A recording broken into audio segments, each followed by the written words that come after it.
Meantime, the state has put together a temporary housing task force with plans to house families who have been displaced from the fires. 500 rooms will go to displaced families, and another 500 rooms will go to support staff. The state and federal government, with the help of nonprofit organizations, will cover the cost. And joining me now is Frarida Kahului. She is in Kahului and has taken in a friend from Lahaina who was evacuated. You are in central Maui, Frida, safe from the fires, but tell me about your time on the island and what has happened over the past few days. Um, well, it happened on Tuesday, which is August 8th, and no one really knew about it. And all of a sudden, a small fire that was really contained um, had a power outage, and no one was notified about the fire. So it just raged through Lahaina with 80 miles per hour wind, and I think it started with a down pole, like electrical pole, and it just swept through the whole town that was my beloved town. Um, and it's really sad to see that no one was prepared for this fire. So a lot of my friends and coworkers had lost their home, their livelihood, and some of them have lost some loved ones. So it's truly devastating, and I feel sad for what has happened. Now, your friend has left Lahaina and is staying with you now. Can you tell us about her experience? Yeah, she didn't know about the fire. She thought it was just a small fire, and then the cell service was out of reach. No one in that town knew what was happening.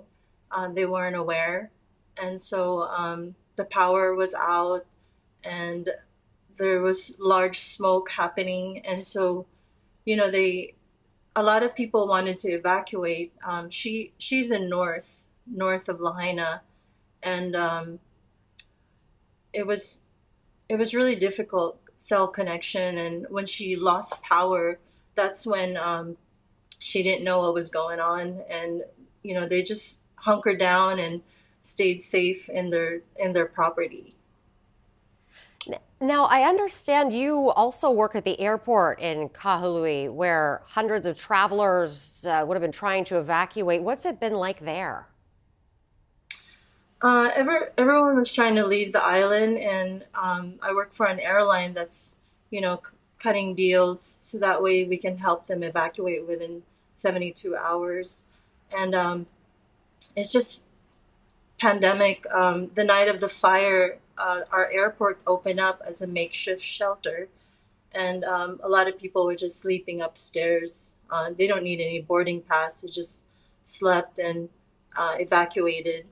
And we provided some blankets and our toiletry kit from the airline. And then with the evacuation, um, it's it's really there's a lot of cars parked outside the airport. The day of the fire, there was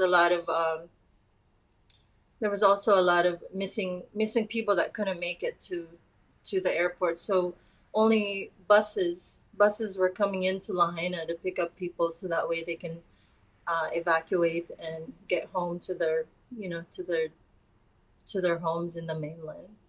Hmm. Farida, we have to leave it there. We're out of time, but I just wish you all the strength and all the best as you pick up the pieces from this tragedy. Yes, yeah, thank you, and please pray for more support for the Lahaina, for the good people of Lahaina. All right, we will. Thank you very much for your time.